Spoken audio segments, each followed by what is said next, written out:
परमेश्वर पिता का धन्यवाद करते हैं उसकी महाकरुणा और दया के लिए, जिसके कारण से हम मिट नहीं गए हैं, परंतु आज के दिन को उसने हमारे जीवन में जोड़ा है। और उसकी ये दया ही है कि हम परमेश्वर का धन्यवाद कर सकते हैं, उसकी महिमा कर सकते हैं और उसके पवित्र वचन के द्वारा हम सीख सकते हैं।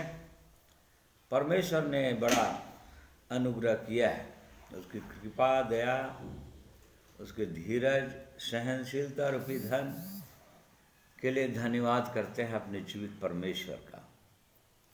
इसलिए आज के दिन में फिर से हम परमेश्वर के पवित्र वचन की ओर ध्यान लगाएंगे। इसलिए प्रिय भाइयों और बहनों, जितने लोग आज मेरे साथ जुड़ रहे हैं, मैं आप सबों का धन्यवाद करता हूं और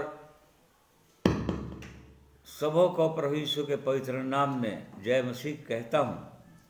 परमेश्वर आज के दिन में हम में से हर एक को अपने पवित्र वचनों के द्वारा आशीषित करें, आनंदित करें और उत्साही करें, ताकि उसके जीवित पवित्र मार्ग में जिसमें उसने हमको लाया है उसमें हम आगे बढ़ सकें।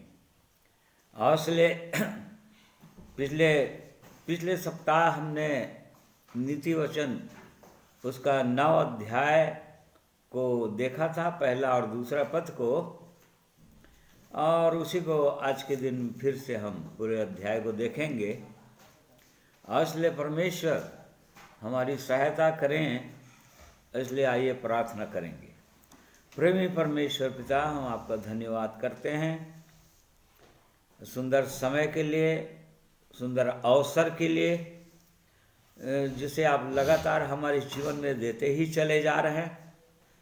हम जानते हैं परमेश्वर, आपने कहा अपने वचन में अवसर को बहुमूल्य समझो, और इसलिए ये अवसर जो आपने दिया है हमारे लिए बहुत ही बहुमूल्य है, इसलिए कि आप अपने पवित्र वचनों के द्वारा हमसे बातचीत करना चाहते हैं और चाहते हैं कि आपकी आवाज़ को, आपकी बातों को हम सुने, समझें, अपने हृदय के अंदर रखें और उन वचनों के अनुसार चलें। और इस कारण से प्रभु परमेश्वर आपकी सहायता, आपकी अगुवाई, पवित्र आत्मा के सामर्थ हम मांगते हैं। पूरे वातावरण को प्रभु यीशु आपके लहू के बाड़ों में सौंप देता हूँ। हमें से हर एक की सहायता, अगुवाई करे। आज के दिन में जितने प्रिय भाई बहन जुड़े हैं और आगे जुड़ते हैं, हर एक की सहायता कीजिए प्रभु। हर एक को आज के दिन में आशीषित कीजिए। आपकी महिमा के गीतों को गाने में भी अपने भाइयों की सहायता कीजिए, उसके द्वारा भी हम आनंदित हों, आशीषित हों। ये अनुग्रह प्रदान कीजिए।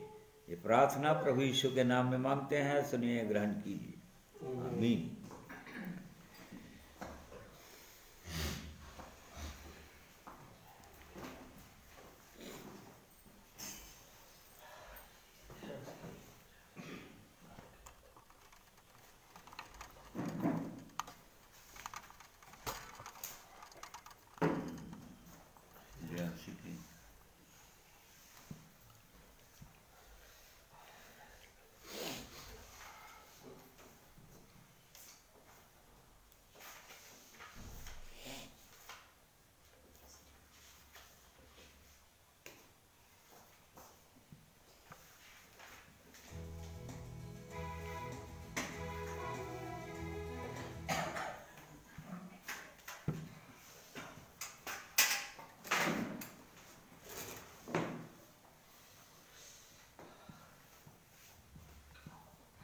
जय मसीह। सब भाई भाइयों को परमेश्वर पिता सबके ऊपर अनुग्रह करे। प्रभु यीशु मसीह के नाम से आप सबको एक बार फिर से सलाम, धन्यवाद करते हैं इस अवसर के लिए जो उसने दिया है हमारे जीवनों में।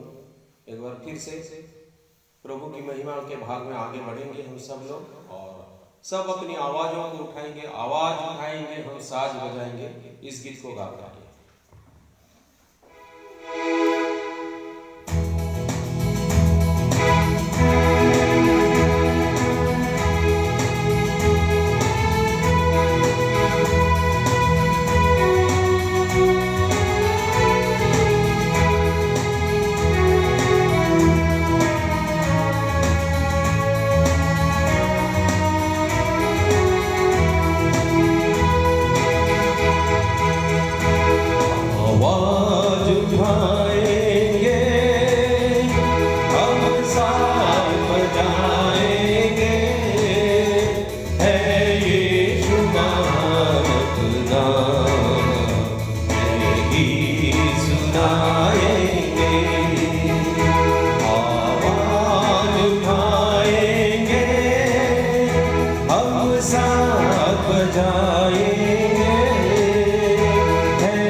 सचमुच में अपने जीवन में जितना हो सके प्रभु को महिमा दीजिए, आवाज उठाते रहिए। प्रभु ने आवाज दिया है, धन्यवाद करते हैं। और आइए, जबकि हम छत्तीसगढ़ में रहते हैं,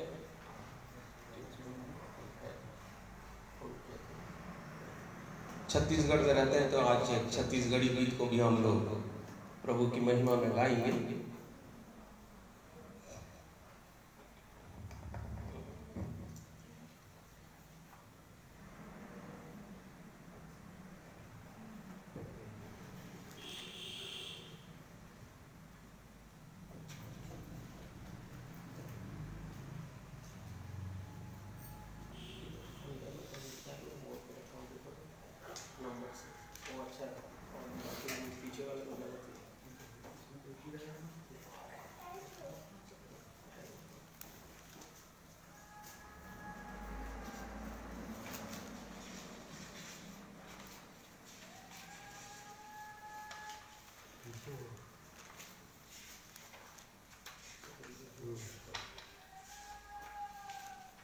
एकदम पीछे में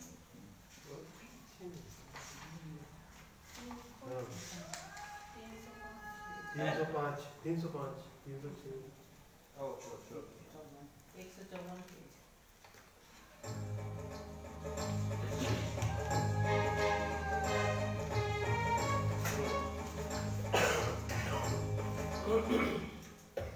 यहाँ इस गीत को हम लोग गाएंगे। सबो मिलो भजो यीशु गुरु नाम, मिले नहीं हो यीशु बिना ज्ञान। जो जानते हैं जरूर गाइएगा साथ में।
Yeah.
नहीं हो यीशु बिना ज्ञान सब मिलो भजो यीशु गुरु नाम सब मिलो भजो यीशु गुरु नाम मिले नहीं हो यीशु बिना ज्ञान मिले नहीं हो यीशु बिना ज्ञान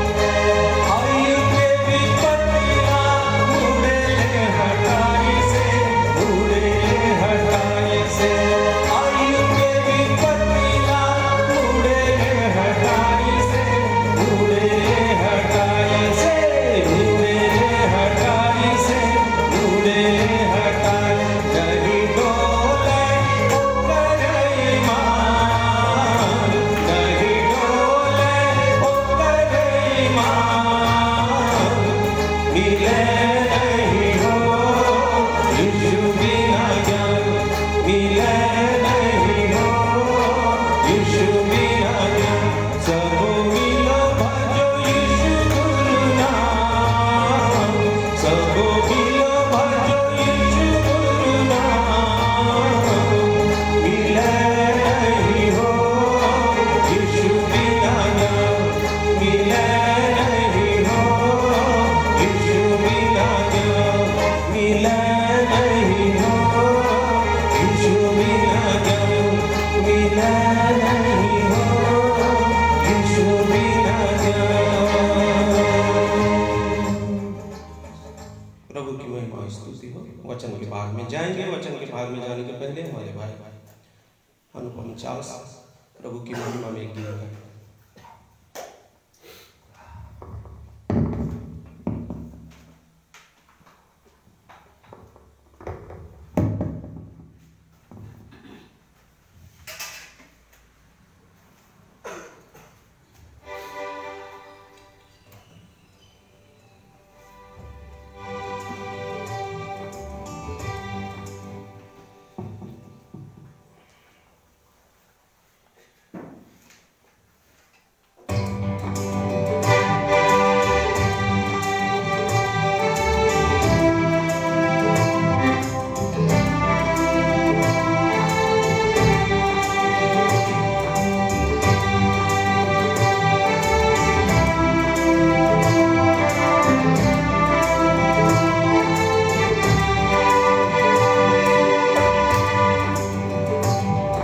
वचन जो कहता है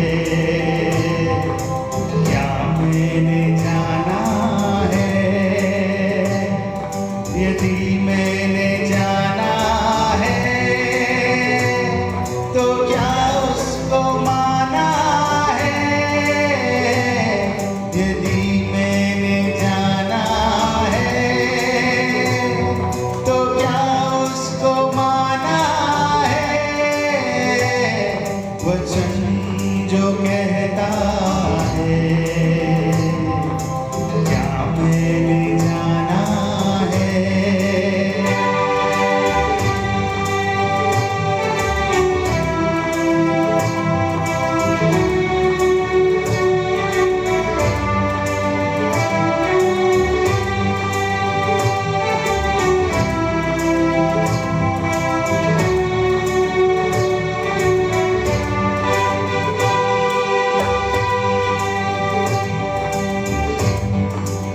आत्मा वो प्रभु का घर मेरे अंदर में बसता नहीं आत्मा वो प्रभु का घर मेरे अंदर में बसता नहीं ये दशा मेरी ऐसी है जो प्रभु को भाता नहीं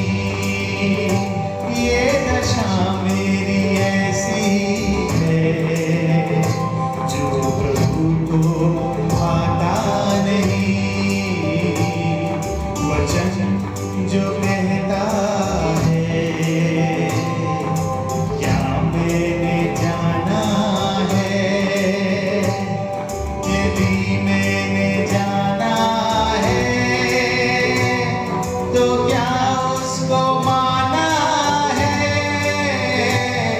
यदि मैंने जाना है, तो क्या उसको माना है, वचन जो कहता है, क्या मैंने जाना है।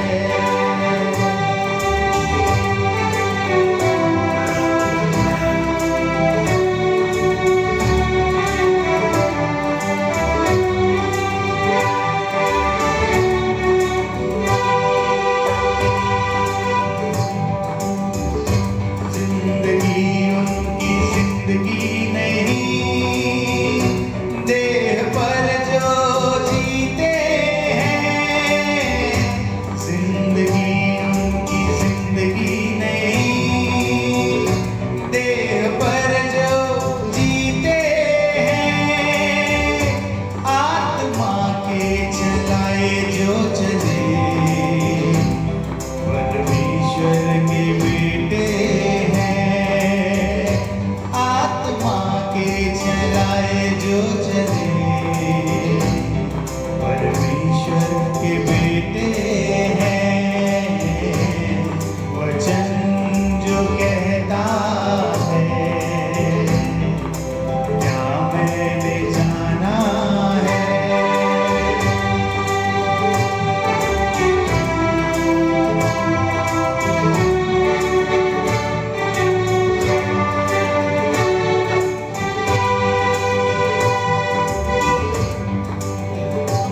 आत्मा अगर मिला ही नहीं, जिंदा होने का अनुभव नहीं। आत्मा अगर मिला ही नहीं, जिंदा होने का अनुभव नहीं। नाश होने वालों में है, देर में वो जुड़ा ही नहीं। नाश होने वालों में है, देर में वो जुड़ा ही नहीं। वचन जो कहता है, क्या मैंने जाना है।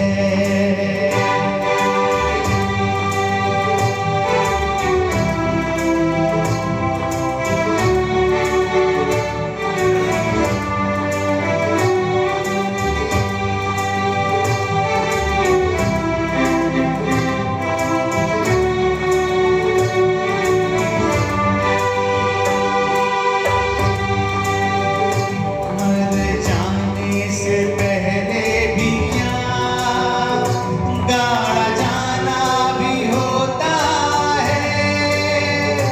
मर जाने से पहले भी क्या गाड़ा जाना भी होता है। मन पिघाने से पहले भी क्या बपतिस्मा भी होता है। मन पिघाने से पहले भी क्या बपतिस्मा भी होता है। वचन जो कहता है, क्या मैंने जाना है। यदि मैंने जाना है, तो क्या उसको माना है। वचन जो कहता है, क्या मैंने जाना है। वचन जो कहता है, क्या मैंने जाना है। परमेश्वर पिता का धन्यवाद करता हूँ सबसे।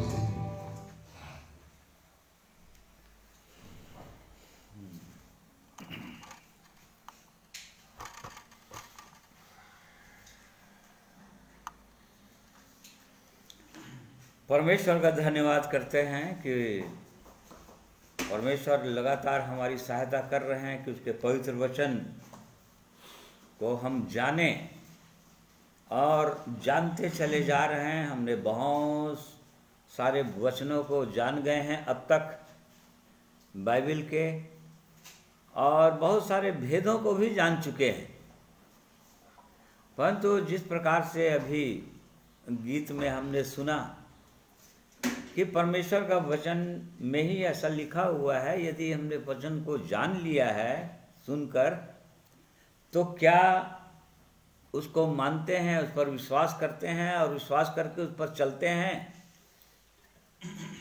और इसलिए परमेश्वर हमारी सहायता करें कि उन पवित्र वचनों के अनुसार चलने का अनुग्रह भी पाएं। और इसलिए जैसा कि मैंने बताया कि पिछले समय हमने नीति वचन 9 अध्याय का पहला और दूसरा पद को देखा था, और जिसमें बुद्धि ने, अर्थात वो परमेश्वर के लिए आया है, इसमें लिखा है बुद्धियों ने, उसने अपना घर बनाया और उसके सातों खंबे गढ़े हुए हैं। और इनको नहीं सुने हैं तो रिकॉर्ड में होगा, फेसबुक में या यूट्यूब में उसको देख लीजिएगा, क्योंकि उसको फिर रिपीट करने से समय नहीं रहेगा।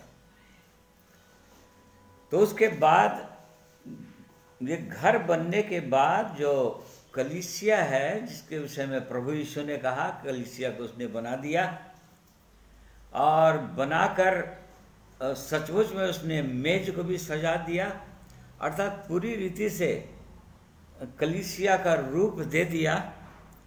और कलीसिया के अंदर जो सेवाएं हैं उनको उसने प्रदान कर दिया है।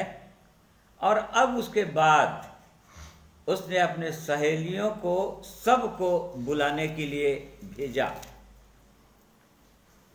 कि उसके पास आएं और उसके भोज में से खाएं। और इसके विषय में प्रभु यीशु मसीह ने मत्ती 22 अध्याय में बताया कि वो स्वर्ग का राज उस राजा के समान है जिसने अपने पुत्र का ब्याह किया और निमंत्रण दिया लोगों को। और तब फिर निमंत्रण में उसमें हम पाते हैं कि बहुत से लोग उसके निमंत्रण को ठुकरा दिए। और देखो कौन सा पद, चौथा। और उसने अपने दासों को भेजा कि निमंत्रित लोगों को विवाह के भोज में बुलाए, परंतु उन्होंने आना ना चाहा। हाँ देखिए, उसने तो भेजा था, आना नहीं चाहे वो लोग। और आगे पढ़ते हैं, उसमें अलग अलग ढंग से सबने बहाना बना दिया कि हमको ये काम है। बिल्कुल आज भी वैसा ही है कि परमेश्वर बार बार अपने वचन से आह्वान दे रहा है, बुला रहा है कलीसिया में कि आए और उसके पवित्र वचन को, पवित्र भोजन को खाएं और जीवित रहें। परंतु उस समय के लोग जो बुलाए गए थे, जिनको निमंत्रण मिला था, वो लोग नहीं आए, बहाना कर दिए। और तब फिर परमेश्वर ने आगे उसने कहा, जाकर चौराहों और सड़कों में जाओ और जितने लोग मिले उनको ले ही आओ। और तब फिर क्या अंधे, क्या लंगड़े, क्या गूंगे, क्या बहरे, जैसे भी उनको मिला वो जीवनहार का घर भर गया था। इस बात को हम जान गए हैं प्रिय भाइयों और बहनों की जो निमंत्रित लोग थे यहाँ पर, जो प्रभु यीशु बता रहे थे, वो यहूदी लोग थे, इस्राएली लोग थे, जिनको सबसे पहला निमंत्रण दिया प्रभु ने। और वे लोग प्रभु यीशु के पास नहीं आए, प्रभु यीशु पर विश्वास नहीं किए, और तब फिर प्रभु यीशु को उन्होंने रिजेक्ट कर दिया। और तब उसके बाद, तब से लेकर आज तक अन्य जातियों के लिए निमंत्रण दे दिया है, उसने बुलाने के लिए अपने दासों को भेज दिया है। और अब बहुत सारे लोग आते ही चले जा रहे हैं। अन्य जाति मतलब गैर यहूदी। परमेश्वर की दृष्टि में केवल दो ही प्रकार की जातियां हैं, एक तो यहूदी है जिनको अपनी प्रजा बोलता है, और दूसरे यूनानी अर्थात हर प्रकार की अन्य जातियां, जितने संसार में अन्य जातियां हैं सबको यूनानी बोलता है। तो यहाँ तक हमने देखा था। अब ये दोनों पुकार रहे हैं, एक जने और है इसके अगेंस्ट में, परमेश्वर के दासों के विरोध में एक और स्त्री का वर्णन है यहाँ पर। कलीसिया भी स्त्री है, स्त्री बोलता है वो कलीसिया को, दुल्हन बोलता है अपने लोगों को, और उसके विरोध में एक और स्त्री है। ये दोनों बुला रहे हैं, दोनों की आवाज इस संसार में गूंज रहा है। अब हम किसकी आवाज को सुन रहे हैं, ये व्यक्तिगत रीति से अपने आप को जांचने की आवश्यकता है कि मैं किसकी आवाज को सुन रहा हूं और किसकी बुलाहट को मैं ध्यान दे रहा हूं और उसके पीछे मैं चल रहा हूं, या किसकी रोटी मैं खा रहा हूं। दोनों बोल रहे हैं कि मेरी रोटी खाओ। तो सबसे पहले हम इसमें जो दूसरी स्त्री है उसके विषय में हम जानेंगे, और तब फिर उसके बाद जो परमेश्वर के दास लोग जो पुकार रहे हैं उसके विषय में जानेंगे। तो यहाँ पर दूसरी स्त्री का वर्णन है 13 अध्याय से 16 पद। हाँ पढ़िए 13 अध्याय से। मूर्खता रूपी स्त्री बकबक करने वाली है, वह तो भोली है और कुछ नहीं जानती। वह अपने घर के द्वार में और नगर के ऊंचे स्थानों में अपने आसन पर बैठी हुई, जो बटोही अपना अपना मार्ग पकड़े हुए सीधे चले जाते हैं, उनको यह कह कह कर पुकारती है, जो कोई भोला है वह मुड़कर यहीं आए। जो निर्बुद्धि है उससे वह कहती है, चोरी का पानी मीठा होता है और लुके छिपे की रोटी अच्छी लगती है। वह यह नहीं जानता है कि वहाँ मरे हुए पड़े हैं और उस स्त्री के नेताहारी अधोलोक के निचले स्थानों में पहुंचे हैं। हाँ, यहाँ पर ये मूर्खता रूपी स्त्री का वर्णन है, और ये भी स्त्री है और ये बुला रही है उन लोगों को जो कोई भोला है, जो भोले लोगों को बुला रहे हैं दोनों जने। इस संसार में लोग भोले ही हैं। भोले हैं कहने का मतलब इसी का 14 का 15 पद, भोला परमेश्वर किसको कहता है? भोला तो हर एक बात को सच मानता है, परंतु चतुर मनुष्य समझ बूझ कर चलता है। हाँ, परमेश्वर की दृष्टि में भोला व्यक्ति वो है जो सब कुछ को ठीक मानता है, जो कोई भी बोल दिया उसको ठीक मानते हैं, सही मानते हैं। ऐसे लोगों को वो परमेश्वर भोला बोल रहा है। भोले लोग हैं ये लोग, नहीं जानते। आज मसीही जगत में भी हम इन बातों को देखते हैं। आज इतने भोले हैं, परमेश्वर के वचन को चूंकि नहीं जानते, नहीं पहचानते, और इसलिए सामान्यतः यही बोलते हैं कि जो कोई भी परमेश्वर का वचन, बाइबल तो परमेश्वर का वचन है, जो कोई भी परमेश्वर का वचन लेकर किसी के पास जाता है या सुनाता है, बस इसी बात को कहते हैं कि हम परमेश्वर के वचन को सुन रहे हैं। परमेश्वर का वचन तो बोल रहे हैं ना। आज YouTube के अंदर भरा हुआ है पूरी रीति से, अलग अलग पास्टरों, प्रचारकों, भजदक्ताओं, और लोग बस यही चाहते हैं जो सुनते रहते हैं, परंतु उसमें पहचानते नहीं हैं, क्योंकि भोले हैं। सब कुछ को ठीक समझते हैं, अच्छा ही समझते हैं, जो कोई बोल रहा है वो सही है, और इस कारण से धोखा खा जाएंगे। ऐसे लोगों को परमेश्वर अपने वचन में भोला बोलता है। तो यहाँ पर वो स्त्री का वर्णन है जो इस संसार में है, या प्रकाशित वाक्य में इसके विषय में हम पढ़ते हैं, उसका 17 अध्याय उसका पहला पद पढ़िए भला। जिन 7 स्वर्गदूतों के पास वे 7 कटोरे थे, उनमें से एक ने आकर मुझसे यह कहा, इधर आ, मैं तुझे उस बड़ी वेश्या का दंड दिखाऊं जो बहुत से पानी पर बैठी है। हाँ, इसको यहाँ पर बड़ी वेश्या बोल रहा है, अर्थात इसको धर्म तंत्र बोलते हैं, रिलीजन सिस्टम। जो धर्म तंत्र है इस संसार के अंदर, कई हजारों धर्म है यहाँ पर, अलग अलग लोग अलग अलग तरीके से मानते हैं और ईश्वर की, वो सोचते हैं कि हम ईश्वर की उपासना कर रहे हैं, और हर एक का विश्वास अलग अलग है।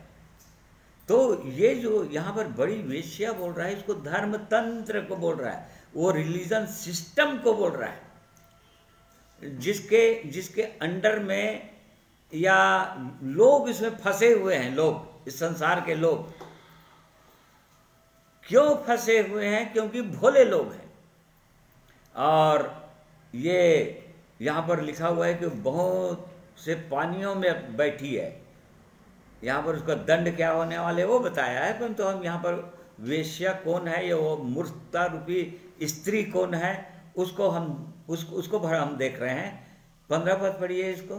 फिर उसने मुझसे कहा, जो पानी तूने देखे जिन पर वेश्या बैठी है, वे तो लोग और भीड़ और जातियां और भाषाएं हैं। देखो, ये संसार के लोग, भीड़ है, लोग हैं, भीड़ है, जातियां हैं, भाषाएं हैं, जिन पर वो स्त्री बैठी हुई है, अर्थात सबको अपने कब्जे में रखी हुई है, अपना गुलाम बनाकर रखी हुई है। और उसके माथे पर एक लिखा हुआ है, नाम लिखा हुआ 5वें पद में, उसके माथे पर यह नाम लिखा था, भेद, बड़ा बेबीलोन पृथ्वी की वेश्याओं और घृणित वस्तुओं की माता। हाँ, बेबीलोन, बाबुल जिसको बोलते हैं, गड़बड़ी। बाबुल का अर्थ होता है गड़बड़ी, गड़बड़, सब कुछ गड़बड़ चल रहा है। और लोग बाग उसी के उसमें हैं। जो लोग भोले हैं वो लोग उसके फंदे में फंसे हुए हैं, उसके जाल में फंसे हुए हैं। और जो लोग भोला भय, और भोलों का एक और पहचान है, 15 पद 9 अध्याय का, नीति वचन 9 अध्याय का 15 पद में,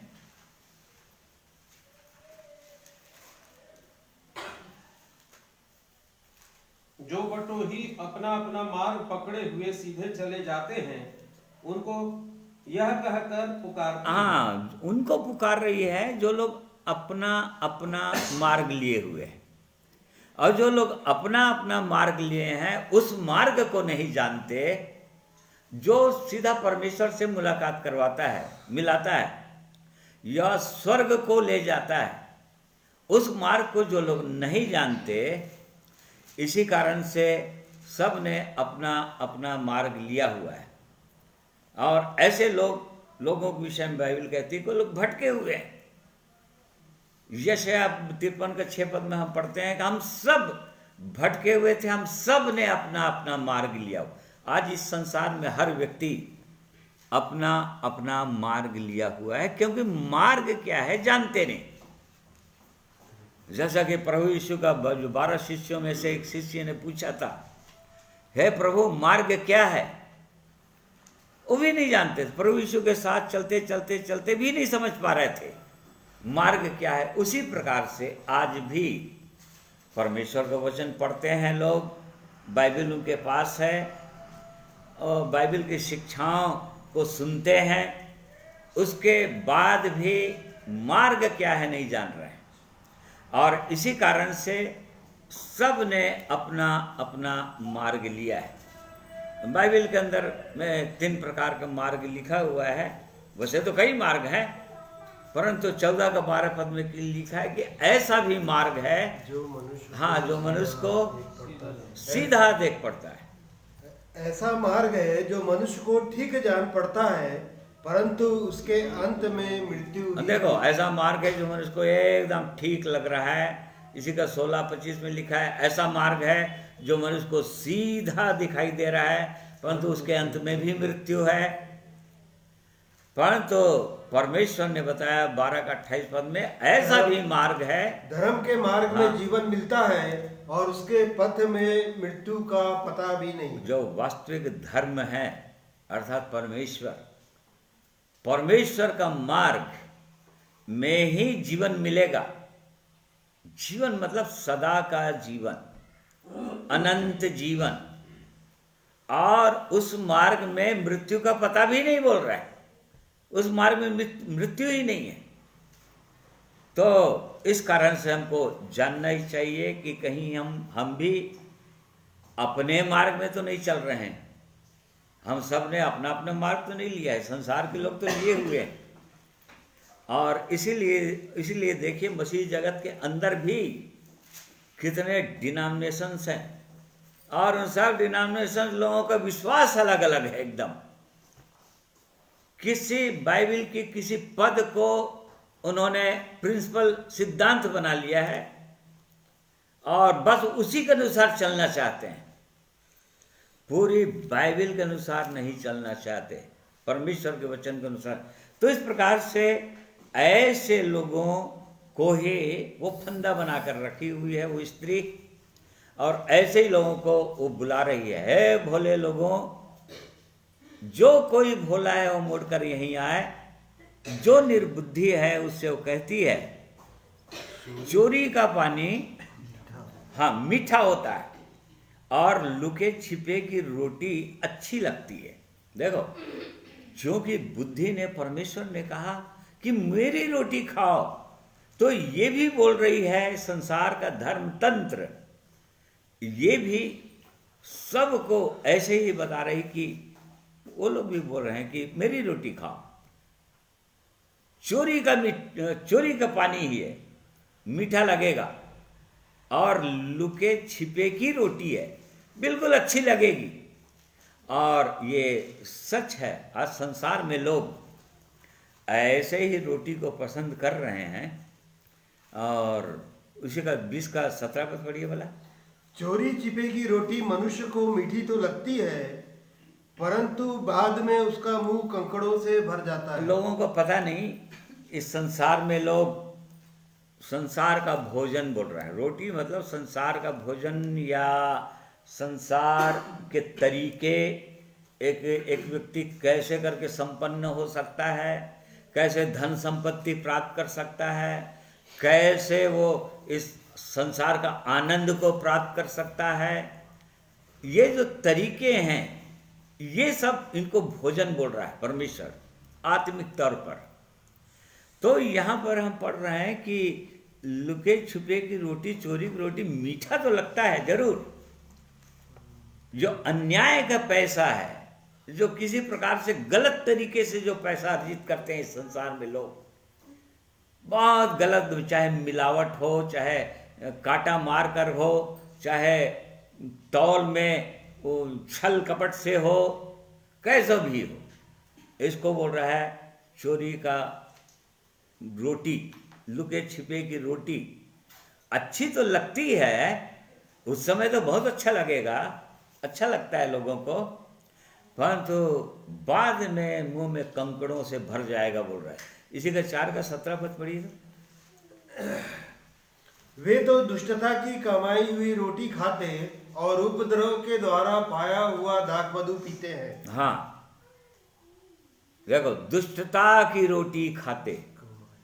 आज बहुत सारे लोग जो सच्चाई के साथ, जो धन संपत्ति नहीं है, ईमानदारी के साथ नहीं है, झूठ के द्वारा है, लालच के द्वारा है, या किसी भी प्रकार से छल कपट के द्वारा है पाया हुआ धन, चाहे कैसो भी हो, उसको बोल रहा है यहाँ पर दुष्टता की रोटी। दुष्टता की कमाई से जो लोग रोटी खाते हैं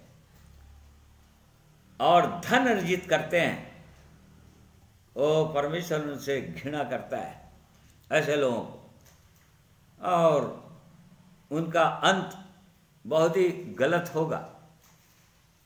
चोरी का पानी तो मीठा होता है और लुके छिपे की रोटी अच्छी लगती है। 18 का 8 पद पढ़िए।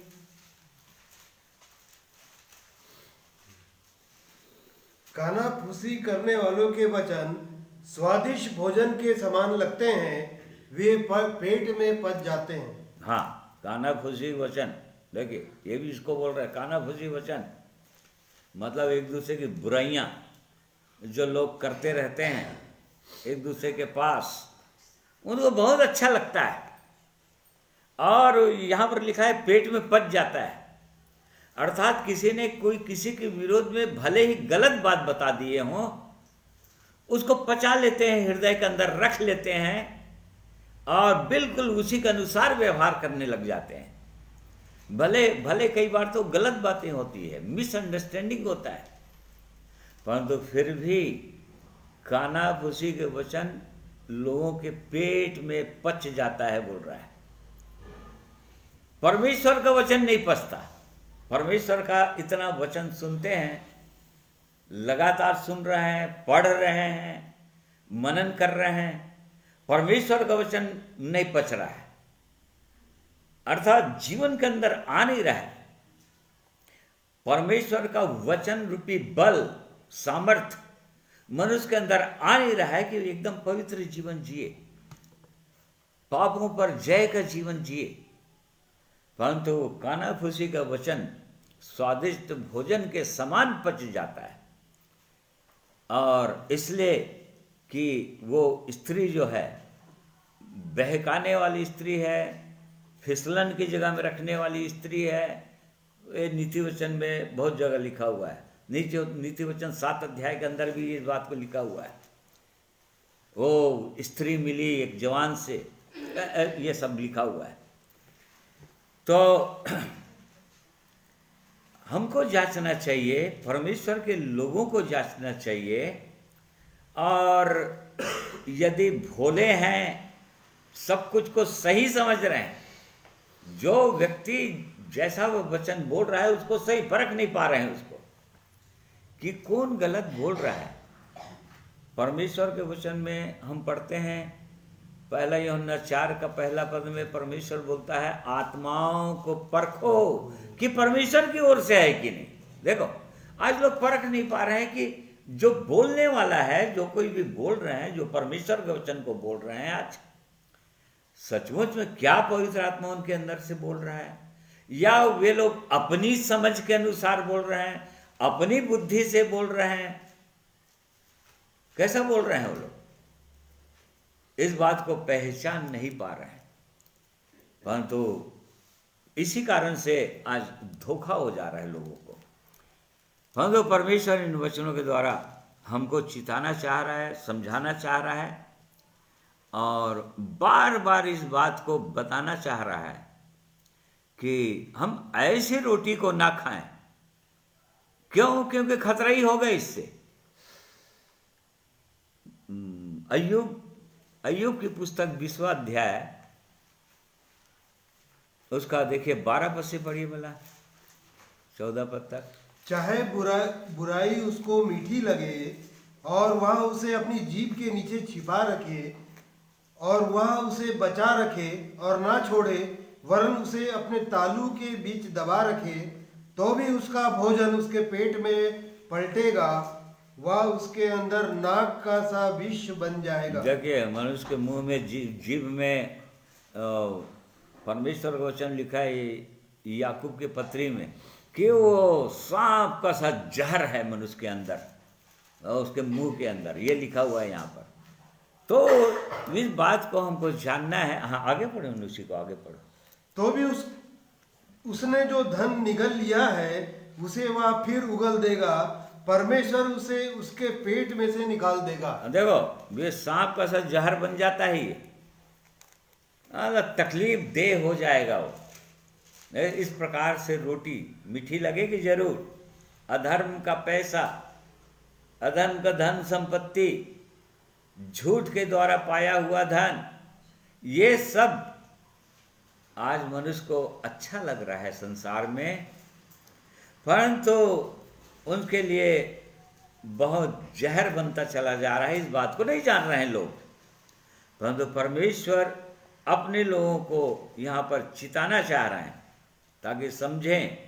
9 का 18 पद पढ़िए। हाँ, नीति वचन। वह यह नहीं जानता है कि वहाँ मरे हुए पड़े हैं और उस स्त्री के नेवताहारी अधोलोक के निचले स्थानों में पहुंचे। जो लोग ऐसी स्त्री के मार्ग में चल रहे हैं या उसकी आवाज को सुनकर चलते चले जा रहे हैं, उसके पीछे उनको पता नहीं, उनको ये पता नहीं है, वो लोग नहीं जानते कि वहाँ पर मरे हुए पड़े हुए लोग वहाँ जाते ही चले जा रहे हैं, उस आग में चले जा रहे हैं हमेशा हमेशा के लिए, और अधोलोक के निचले स्थानों में पहुँचते चले जा रहे हैं। लोगों को पता नहीं है, अज्ञान है लोग, क्योंकि भोले हैं। और वो परमेश्वर चिताना चाह रहा है, समझाना चाह रहा है, इन भोलेपन से निकलो यहाँ से और सीधे मार्ग में चलो, जो परमेश्वर का मार्ग है उसमें चलो। तो अपने आप को हमको जांचने की आवश्यकता है, परमेश्वर के लोगों को भी जांचने की आवश्यकता है कि जो लोग भोले हैं या नहीं समझ रहे हैं, उनको समझने की आवश्यकता है, जानने की आवश्यकता है। नीति वचन 14 का 8 पद में लिखा हुआ है, चतुर की बुद्धि अपनी चाल चलन का जानना है। देखो, चतुर व्यक्ति परमेश्वर की दृष्टि में वो कहलाता है जो अपने विषय में जानने लगता है, अपने विषय में जानता है वो कि मेरा जीवन कैसा है, मेरा मार्ग, मैं किस मार्ग में चल रहा हूं। जो लोग इन बातों की चिंता करने लग जाते हैं, अपने आप को जांचने लग जाते हैं, परमेश्वर ऐसे लोगों को चतुर बोलता है, वो चतुर बनाना चाहता है। भोलापन बहुत खतरनाक होगा, दंड भोगेंगे आगे चलकर। हम बार बार इन चीजों को हम देख रहे हैं। तो ये स्त्री, जो लोग अपना अपना मार्ग लिए हुए हैं, वो उनको बार बार बुला रही है, और जो लोग उसके पास आ चुके हैं उसी के साथ चल रहे हैं, इस संसार में मस्त हैं और मतवालापन में हैं, मतलब इस संसार का आनंद में लिप्त हैं। एक दिन अधोलोक का कौर होने वाले हैं। ये परमेश्वर अपने पवित्र वचन के द्वारा समझाना चाह रहे हैं, चिताना चाह रहे हैं, और इसको परमेश्वर के लोगों को समझना चाहिए, जानना ही चाहिए, सचेत होना चाहिए, और उसकी आवाज को सुनना चाहिए, परमेश्वर की आवाज को। और विशेषकर जो लोग परमेश्वर के वचन पर विश्वास करते हैं, जो लोग परमेश्वर के वचन को पढ़ते हैं, उनको तो और चाहिए कि वो लोग समझें इस बात को, क्योंकि परमेश्वर के लोग भी जो यहाँ पर लिखा है, उसने अपनी सहेलियां सबको बुलाने के लिए भेजी, और वो नगर के ऊंचे स्थानों की चोटी पर पुकारती है। देखो, ये भी पुकार रही है, मतलब परमेश्वर के लोग, सहेलियां यहाँ पर बोल रहा है, परमेश्वर के दासों को बोल रहा है। इनको भी वो प्रभु ने भेजा, प्रभु यीशु ने भेजा, जाकर लोगों को बता दो, और ये बताया कि ये भोज तैयार है, उनको यहाँ पर बुला लो। और तो ये लोग भी पुकार रहे हैं हमेशा, जो कोई भोला है, 4 पद में हम पढ़ते हैं, जो कोई भोला है वो मुड़कर यहीं आए, जो निर्बुद्धि है उससे वो कहती है आओ मेरी रोटी खाओ। तो यहाँ पर भोला निर्बुद्धि यहाँ पर भी है, और इधर भी भोला निर्बुद्धि। तो जो लोग भोले हैं वो तो कुछ जानते नहीं, वो डग तो भरते हैं, लेकिन अगला पल क्या होगा, अगला कदम क्या है, उनको पता ही नहीं है कि आगे खाई है, आगे उसके अंत में मृत्यु है, आगे चलकर उनकी हानि है, बड़ी हानि।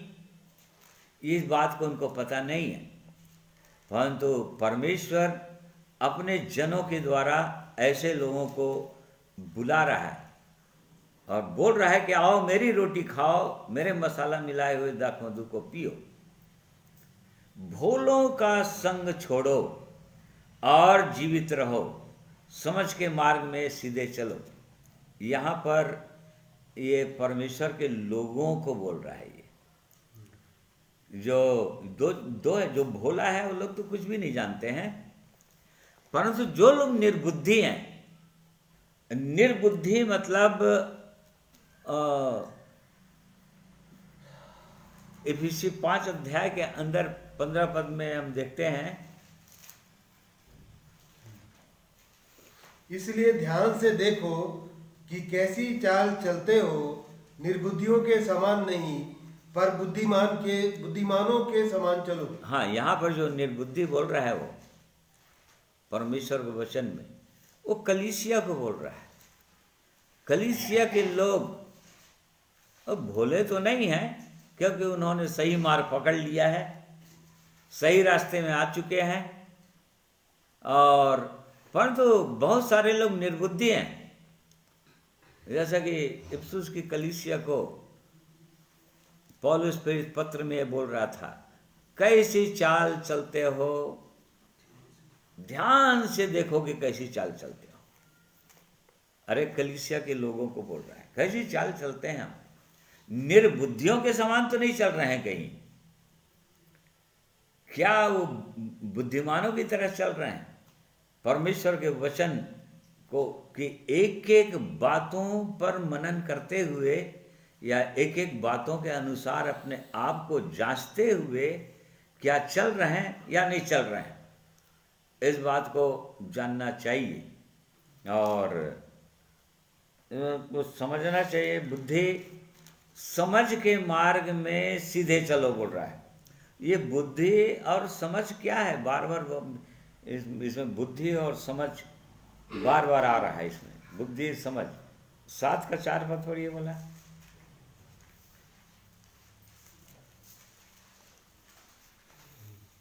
बुद्धि से कहे तू मेरी बहन है और समझ को अपना साथीन बना। हाँ, अपनी सहेली बना ले समझ को। बुद्धि से कह तू मेरी बहन है और समझ को अपनी साथिन बना ले, हाँ अपना मित्र बना ले। तो ये बुद्धि और समझ, इसके विषय में अय्यूब की पुस्तक में हम पढ़ते हैं कि बुद्धि कहाँ मिल सकती है, प्रश्न था। बुद्धि का 12 पद पढ़िए। परंतु बुद्धि कहाँ मिल सकती है और समझ का स्थान कहाँ है। कहाँ है, उसके बाद पूरा संसार में जितना हीरा जवाहर पद्मराज मणि और जितने भी मरकत नीलमणि और क्या क्या दुनिया के अंदर सोना चांदी सब कुछ है, बहुमूल्य से बहुमूल्य चीजें, उनके विषय में लिखा है कि ये इनमें तो मिलता ही नहीं है बुद्धि और समझ, इनमें तो है ही नहीं बुद्धि और समझ। तो फिर 20 पद पढ़िए। फिर बुद्धि कहाँ मिल सकती है, बुद्धि कहाँ पर मिलेगी फिर लोगों को, और समझ का स्थान कहाँ है। कहाँ है फिर समझ, बुद्धि और समझ कहाँ है फिर। देखो परमेश्वर अपने पवित्र वचन के द्वारा एक एक चीजों को बताना चाहता है। उसी का 8वां पद पढ़िए, आखिरी पद। तब उसने मनुष्य से कहा, देख प्रभु का भय मानना यही बुद्धि है और बुराई से दूर रहना यही समझ है। न देखो, तब उसने बता दिया परमेश्वर का भय मानना यही बुद्धि है, परमेश्वर को जानना, परमेश्वर का भय मानना, परमेश्वर को जानना व्यक्तिगत रीति से, अनुभव से जानना। और बुराई से दूर रहना, यही समझ है। और ये संसार में मिलता ही नहीं, बोल रहा है, इस संसार में कहीं मिलता नहीं, क्योंकि बुद्धि और समझ जो स्वयं परमेश्वर है वो, और जिनके पास वो आता है, जिनको वो देता है, वही लोग इन बातों को समझ पाते हैं। और इसी कारण से परमेश्वर अपने लोगों को इन बातों को सिखाना चाह रहे हैं, समझाना चाह रहे हैं। और एक अध्याय निकालिए, बार बार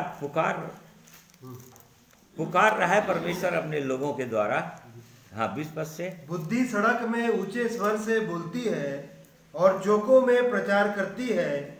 वह बाजारों की भीड़ में पुकारती है, वह फाटकों के बीच में और नगर के भीतर भी ये बातें बोलती है। हे भोले लोगों, कब तक तुम भोलेपन से प्रीति रखोगे? हे ठट्ठा करने वालों, तुम कब तक ठट्ठा करने से प्रसन्न रहोगे? हे मूर्खों, तुम कब तक ज्ञान से बैर रखोगे? बुद्धि पुकार रही है यहाँ पर ऊंचे स्वर से, सड़कों में, बाजारों में, चौकों में। हे भोले लोगों, तुम कब तक, बोल रहा है, कब तक भोलेपन से प्रेम रखोगे? कब समझ प्राप्त करोगे? क्या ऐसे ही चले जाओगे और हमेशा के लिए नाश होगे, भटकते रहोगे? क्योंकि 32 पद में क्या लिखा है? क्योंकि भोले लोगों का भटक जाना उनके घात किए जाने का कारण होगा और निश्चिंत रहने के कारण मूर्ख लोग नष्ट होंगे। हाँ, देखो, भोले लोगों का भटक जाना उनके घात किए जाने का कारण होगा। जो लोग भोलापन में हैं अभी भी, एक दिन घात होने वाले हैं। और निश्चिंत हैं, जो लोग निश्चिंत हैं, एकदम भोलापन से निकलना ही नहीं चाहते, परमेश्वर के वचन को ठीक ठीक समझना ही नहीं चाहते, कलीसिया को ठीक से समझना ही नहीं चाहते, अपने जीवन को, अपने चाल चलन को जांचना ही नहीं चाहते, परमेश्वर के पवित्र वचन में अपने तई, अपनी दृष्टि में अपने आप को पवित्र ठहरा दे रहे हैं। थोड़ा बहुत परमेश्वर के वचन को पढ़कर, बाइबल को जानकर, आराधना जाकर, और कुछ कुछ लोगों को थोड़ा बहुत परमेश्वर के वचन को बताकर वो अपने आप को धर्मी ठहरा दे रहे हैं मनुष्य। और इस कारण से ऐसे लोग निश्चिंत हैं, लेकिन और भोले हैं, और आगे चलकर घात होने वाले हैं, हमेशा के लिए नाश होने वाले हैं। परंतु ये परमेश्वर का महान प्रेम है कि वे अपने लोगों को भेजकर वो ऊंचे स्वर से पुकार रहा है। वो परमेश्वर, ये परमेश्वर की पुकार है, बुद्धि पुकार रही, बोल रहा है। ओ पवित्र आत्मा, परमेश्वर जो है अपनी पवित्र आत्मा के द्वारा, अपने लोगों के द्वारा वो पुकार रहा है। और ये बोल रहा है, हे भोले लोगों, कब तक भोलेपन से प्रेम रखोगे? लौट आओ, बोल रहा है, परमेश्वर के पास, उसके जीवित वचन के पास, और चतुर बनो, बोलता है, क्योंकि चतुर की बुद्धि अपनी चाल चलन का जानना है। चतुर सब कुछ ठीक ठीक समझता है, ठीक ठीक जान जाता है कौन क्या बोल रहा है। परमेश्वर के वचन ही को सब लोग बोलते हैं, परंतु उसके बाद भी वो जान जाता है, परख लेता है कि उसके द्वारा बोल कौन रहा है। जो लोग भी परमेश्वर के वचन को बोलते हैं, वो लोग जान जाते हैं, क्योंकि उनके पास समझ है, उनके पास बुद्धि है, उनके पास परख की आत्मा है। वो लोग जान जाते हैं कि नहीं, परमेश्वर की आवाज नहीं है। और वो लोग प्रभु यीशु मसीह की भेड़े हैं, जो लोग पहचान लेते हैं कि ये तो पराई की आवाज है, ये अपने चरवाहे की आवाज तो नहीं है, ये वो लोग जान जाते हैं और वहाँ से हट जाते हैं। तो इस प्रकार से ये भी पुकार रहा है, बुद्धि भी पुकार रही है, आओ मेरी रोटी खाओ और मेरे मसाला मिलाए हुए दाखमधु से पियो।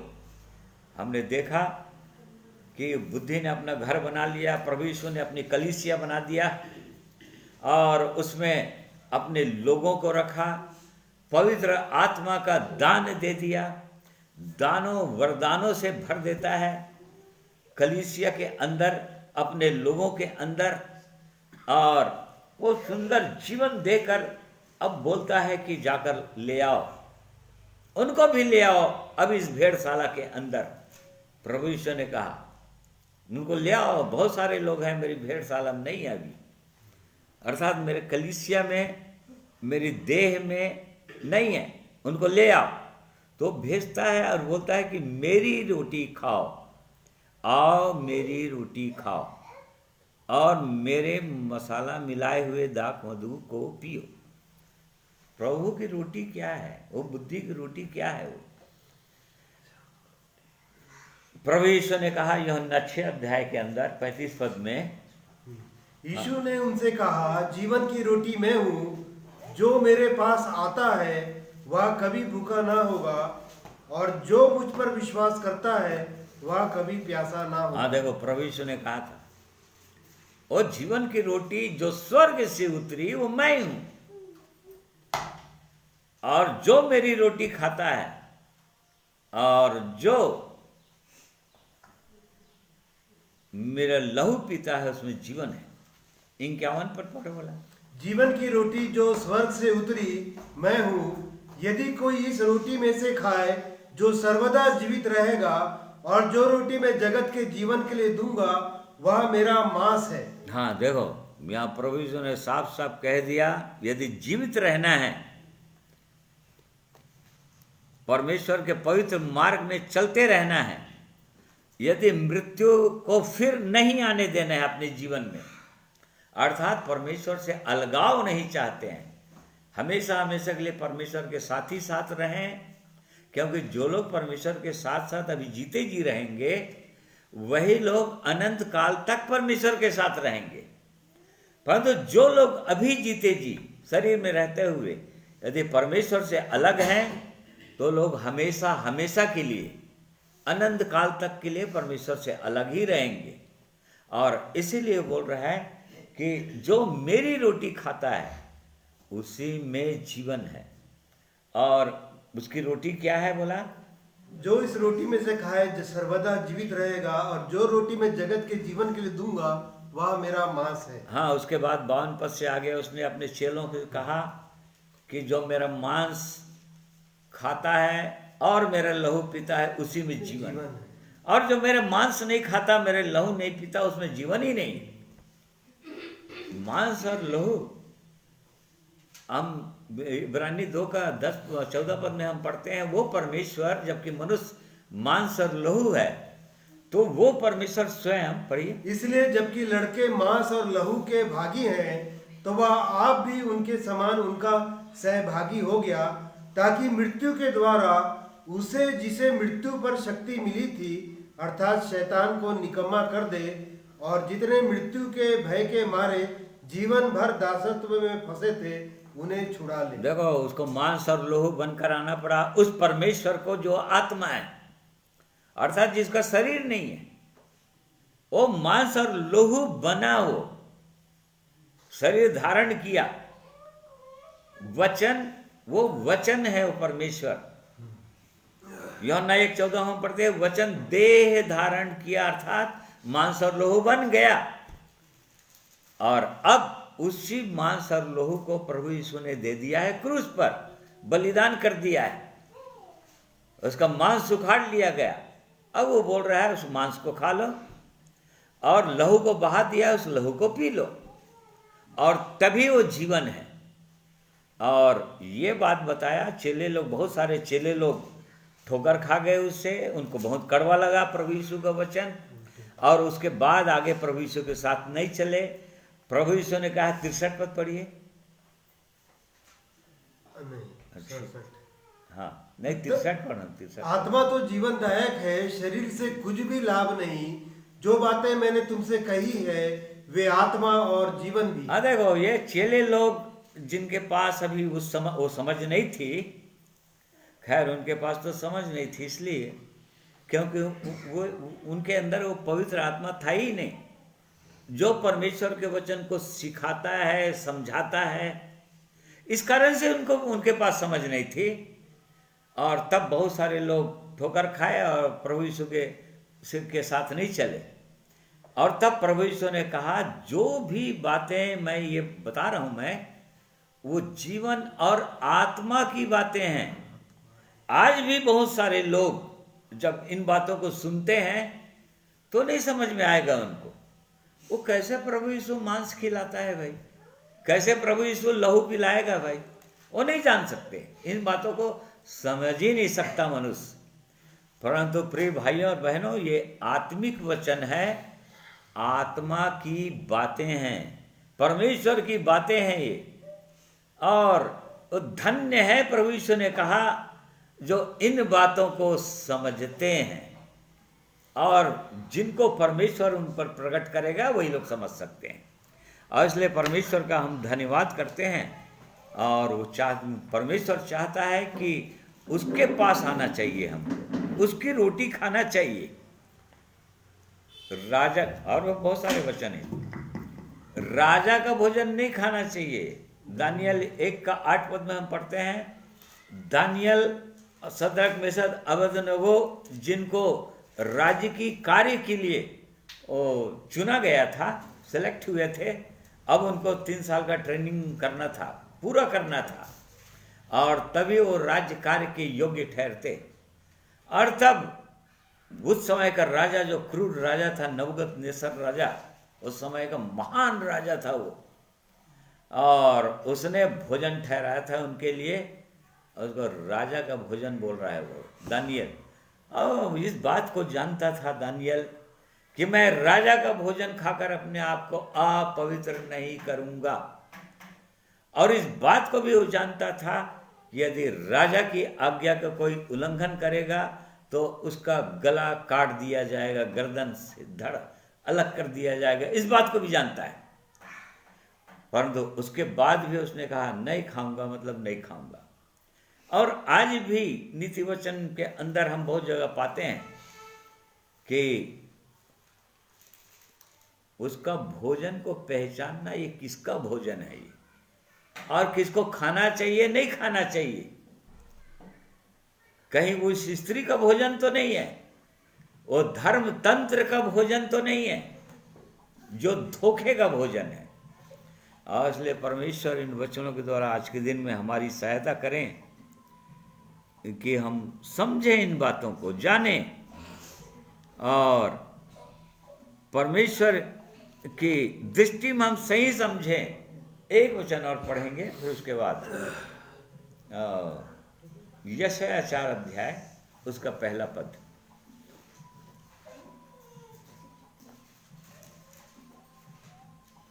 उस समय 7 स्त्रियां एक पुरुष को पकड़कर कहेगी, रोटी तो हम अपनी ही खाएंगी और वस्त्र अपने ही पहनेंगी, केवल हम तेरी कहलाए, हमारी नाम धराई दूर कर। ना देखो, यहाँ पर भजवाणी है, ये परमेश्वर भजवाणी कर रहा था कलीसिया के लिए।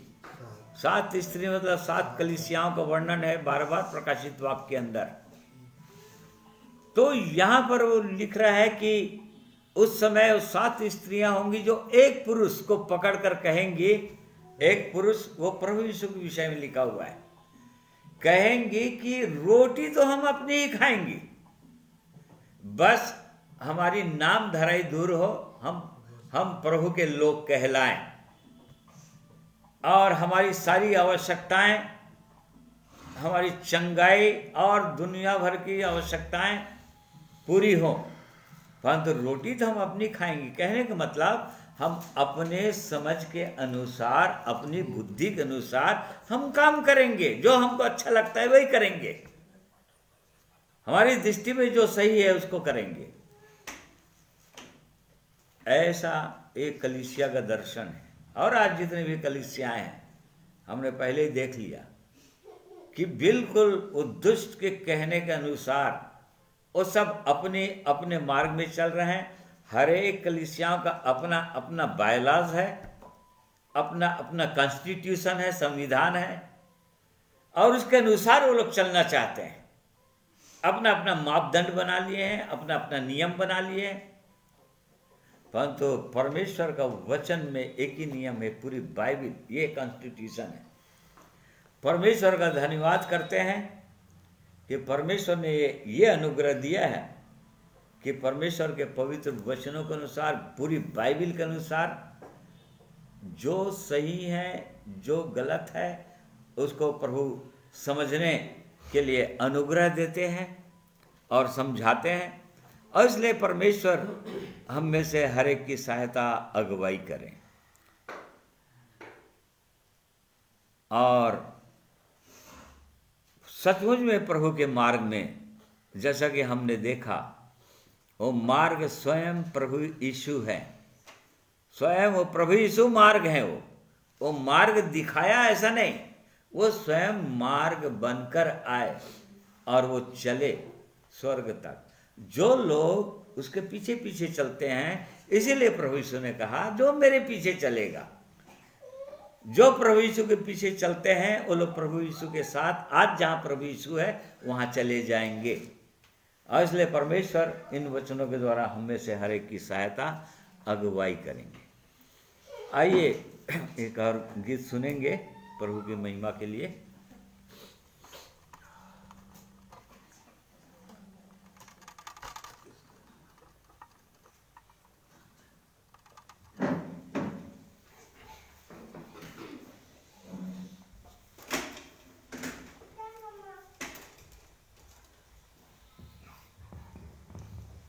प्रभु की महिमा हो, स्तुति हो सुंदर वचन के लिए।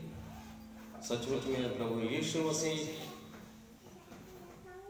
जो हमें मार्ग दिखा के गए हैं, उस पर चलना है। उनकी इच्छा को जो मानता है वो उसके धर्म के मार्ग में है। और सचमुच में परमेश्वर पिता की कृपा और दया हमारे जीवन में हुई है कि हम समझ सकते हैं इन वचनों को। बहुत ऐसे लोग निर्बुद्धि होने के कारण नहीं समझ पाते, परंतु परमेश्वर का जो भय मानते हैं वो उसे समझ सकते हैं, क्योंकि उसकी दया और उसकी कृपा को हमने पाया है, चखा है प्रभु यीशु मसीह में होकर के।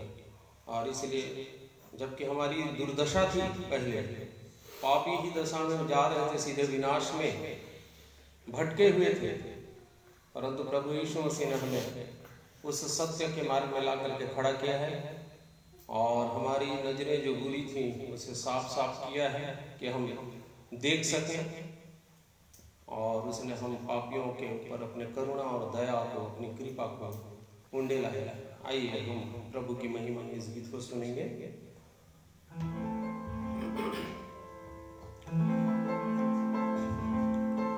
तेरी कृपा, तेरी दया, तेरा अनुग्रह मुझ पे हुआ। यीशु मेरे, यीशु मेरे,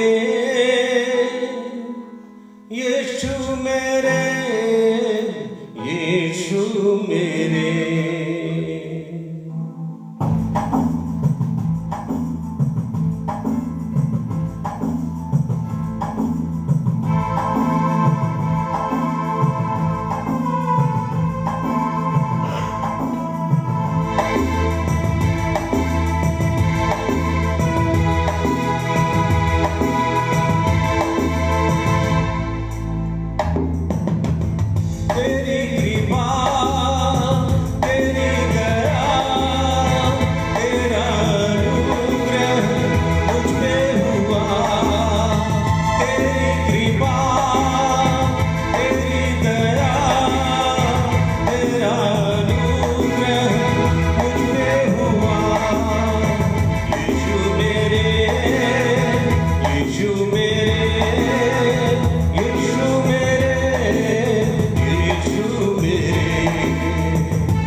नजरों में बुरा था, मैं पापी था, पापों की राहों में मैं भटका करता था। मैंने वही किया मेरे यीशु जो तेरी नजरों में बुरा था। तेरी नजर मुझ पर हुई, मुझ पापी को तूने किया क्षमा। तेरी कृपा, तेरी दया, तेरा अनुग्रह मुझ पे हुआ। तेरी कृपा, तेरी दया, तेरा अनुग्रह मुझ पे हुआ। यीशु मेरे, यीशु मेरे, यीशु मेरे, यीशु मेरे, यीशु मेरे, यीशु मेरे, यीशु मेरे, यीशु मेरे।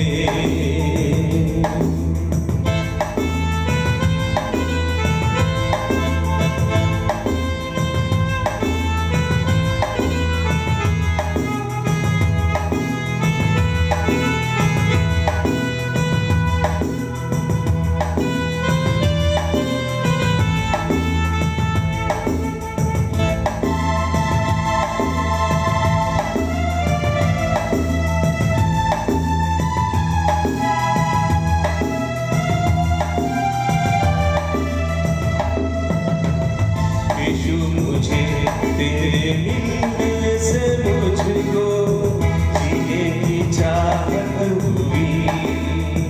आज खुशियाँ जीवन में मेरे, उम्मीद फिर जाग उठी। यीशु मुझे तेरे मिलने से मुझको जीने की चाहत हुई। आई खुशियाँ जीवन में मेरे, उम्मीद फिर जाग उठी। जब से मसीह मुझको मिले, बदल गई मेरी ये जिंदगी। तेरी कृपा, तेरी दया, तेरा अनुग्रह मुझ पे हुआ। तेरी कृपा, तेरी दया, तेरा अनुग्रह मुझ पे हुआ। यीशु मेरे, यीशु मेरे, यीशु मेरे, यीशु मेरे, प्रभु मेरे, स्वामी मेरे, पिता मेरे, यीशु मेरे, यीशु मेरे, यीशु मेरे, यीशु मेरे, यीशु मेरे।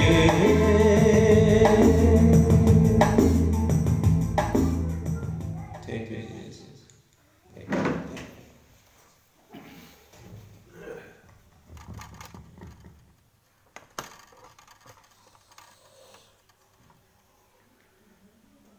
हाँ प्रिय भाइयों और बहनों, सचमुच में परमेश्वर की कृपा हमारे जीवन में हुई है और लगातार वो हमारे जीवन में कृपा करते ही चले जा रहे हैं। और इस कारण से परमेश्वर के पवित्र वचन में हम पढ़ते हैं कि क्या उसकी तो कृपा, धीरज, सहनशीलता रूपी धन को तुच्छ समझता है, और क्या ये नहीं जानता कि परमेश्वर की कृपा हमको मन फिराना सिखाती है। और इसलिए प्रिय भाइयों और बहनों, ये उसकी बड़ी कृपा हुई है हमारे जीवन में कि आज के दिन को देखने के लिए मौका मिला, परमेश्वर के पवित्र वचन के प्रकाश में बैठने का अवसर मिला, और परमेश्वर अपने पवित्र वचनों के द्वारा हमें आह्वान दिया, हमें बुलाहट दी, और ये बड़ा अनुग्रह है परमेश्वर का। और इसलिए आइए, जहाँ जहाँ पर भी हमको मन फिराने की आवश्यकता है, कहाँ कहाँ पर मन फिराने की आवश्यकता है, जहाँ पर हम अपने जीवन में पाते हैं कि मेरे प्रभु यीशु के अनुसार ये नहीं है मेरा जीवन, उसके वचन के अनुसार नहीं है मेरा जीवन, वहीं पर मानना है हमको और वहीं पर उन्हीं बातों से हमको मन फिराने की आवश्यकता है। इसलिए परमेश्वर अपने इन पवित्र वचनों के द्वारा हमें से हर एक को आशीषित करें। आइए प्रार्थना करेंगे। सर्वशक्तिमान प्रेमी परमेश्वर पिता, हम आपका धन्यवाद करते हैं आपके पवित्र वचन के लिए, आपकी स्वर्गीय बुलाहट के लिए, जिसमें आपने हमें बुलाया है। प्रभु, आपने अपनी मेज तैयार कर लिया है और तब से लगातार आप बुलाते ही चले जा रहे हैं। आपने हमारे जीवन में अनुग्रह किया, जिनके जीवन में भी अनुग्रह किया कि आपके बुलाहट को उन्होंने सुना और आपके पास आ गए हैं। आपकी देह में वो जीवनहार के घर में आ गए हैं। महान परमेश्वर, और भी उनको बढ़ाइए और भी आगे उठाइए प्रभु। और जो लोग आज नहीं आए हैं उनको भी आप आवाज दे रहे हैं, अभी अवसर है उनके पास भी, वे लोग भी आ सकते हैं, अपना जीवन को आपको सौंप सकते हैं। उनसे भी बातें कीजिए महान परमेश्वर, अपना प्रेम को उन पर भी प्रकट कीजिए, उनकी भी आंखों को खोल दीजिए और उनके अंदर समझ दे दीजिए कि आपके पवित्र वचनों को समझ सकें और आपके चरणों में दीन और नम्र होकर आ सकें। ये अनुग्रह प्रदान कीजिए।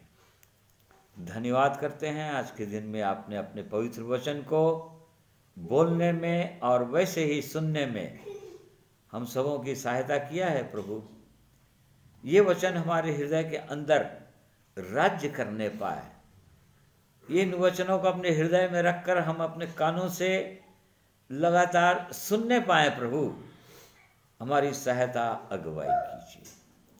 ये प्रार्थना प्रभु यीशु के नाम में मांगते हैं, सुनिए, ग्रहण कीजिए। आमीन। प्रिय भाइयों बहनों, आप सबों का मैं धन्यवाद करता हूँ। आपने परमेश्वर के पवित्र वचन को ऑनलाइन फेसबुक के माध्यम से सुनने के लिए अपना बहुमूल्य समय को निकाला। परमेश्वर आप सबों को बहुतायत से आशीषित करें और आनंदित करें और उसके पवित्र जीवित सत्य मार्ग में चलने का पवित्र आत्मा रूपी अनुग्रह को और भी बहुतायत से दें। आप सबों को मैं जय मसीह कहता हूँ और हर एक के लिए यही प्रार्थना करता हूँ कि हम सब प्रभु के पवित्र जीवित सत्य मार्ग में लगातार आगे बढ़ते रहें। आप सबों को धन्यवाद हो।